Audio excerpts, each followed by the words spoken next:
Alright, positive day, Delivers. This is Dr. Gigi Sunga from Making Change Project. Magandang umaga sa lahat ng Delivers natin.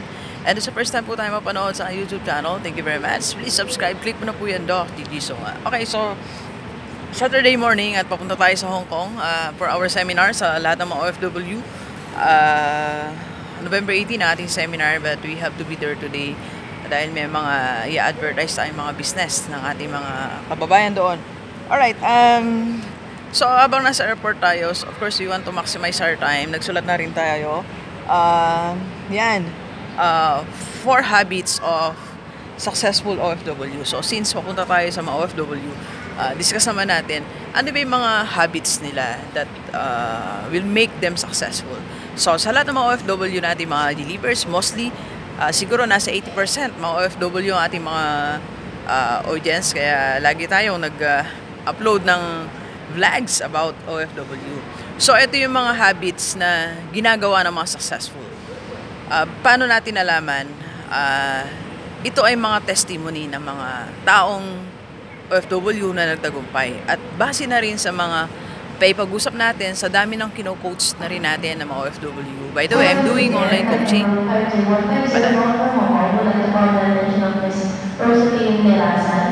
Okay, tip natin. Announcement. Please approach the service here. Garza, once again, service here, flight number 50150 from Hong Kong. Yan, malapit na kami. Malapit na. Rosalie Delasan, Mr. Marlon Delasan, please approach the service here. Garza, flight number 62. Alright, so yan.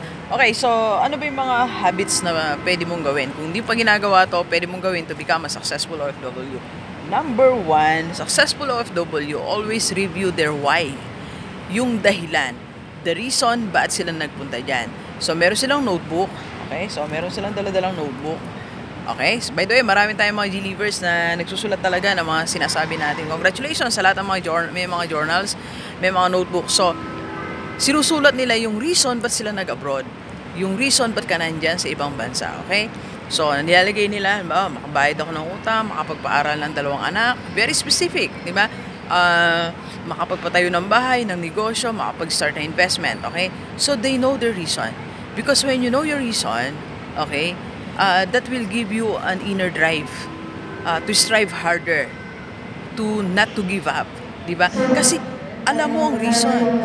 Alam mo ang reason bakit ka. Okay, sorry po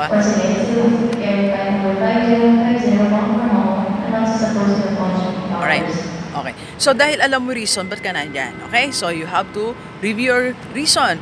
Siguro, weekly, monthly, basahin mo notebook mo, ito yung reason ko. Okay? Para alam mo ang dahilan. Okay? Para ma-inspire ka lalo. Second habit of successful OFW, yan. They plan their expenses.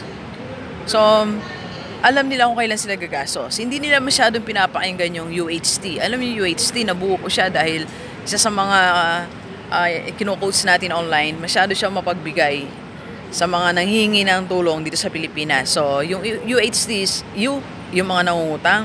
Yung H, hingi ng hingi. Yung T naman, yung naghingi ng tulong. Yan. So, okay lang na ginagawa natin na yan. Pero, dapat may limit din. Kasi, ang sweldo mo dyan, hindi naman unlimited. Tama? Ang sweldo mo dyan, once a month. Fix. Alright? So, kung lahat ng mga lalapit sa'yo, bibigyan mo, ay walang mangyayari. Diba? So, you have to plan your expenses.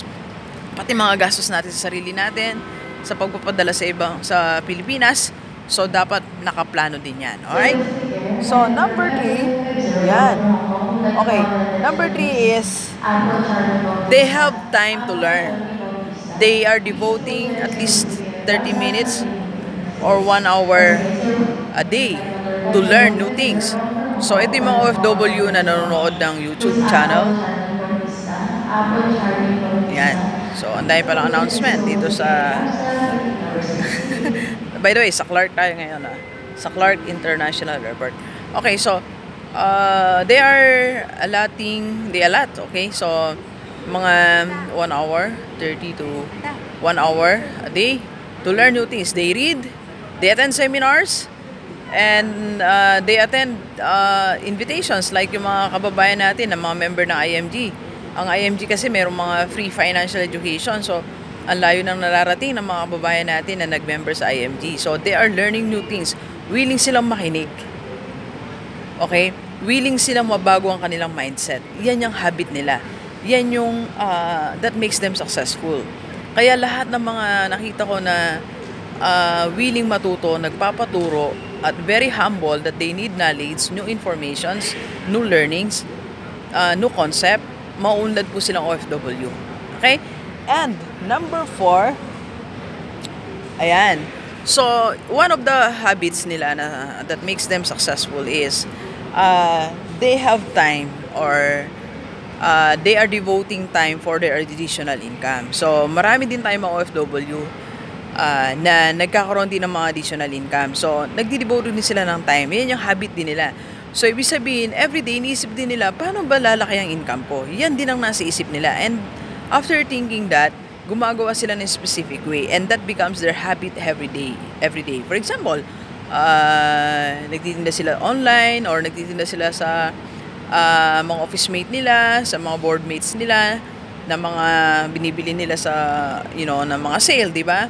Or yung isa sa mga na-interview natin, namimili dito sa Bataan ng Glorious Delicacies, tapos ibinebenta dyan sa Saudi. So, yung isa sa mga habits nila ay they are finding way on how to increase their income. And every day, nagmamanifest yun. It's either nag-iisip sila kung paano, o nag-iisip ng mga kliyente, o kaya nag-order ng products. Basta everyday, yung habit nila, meron silang ginagawang isang bagay that will give them additional income. Alright? So, deliver sa inyong 4 na habits ng successful OFW. Kung wala ka pa niyan, you can try and you can start doing kahit isa lang muna dyan. Alright? So, please share this video sa lahat mga OFW at mga kababayan natin dito sa Pilipinas para sama-sama tayong mabago tumulad ang ating buhay. Alright? So, thank you very much, delivers. Enjoy the rest of the day and see you Hong Kong. Let's go, let's go!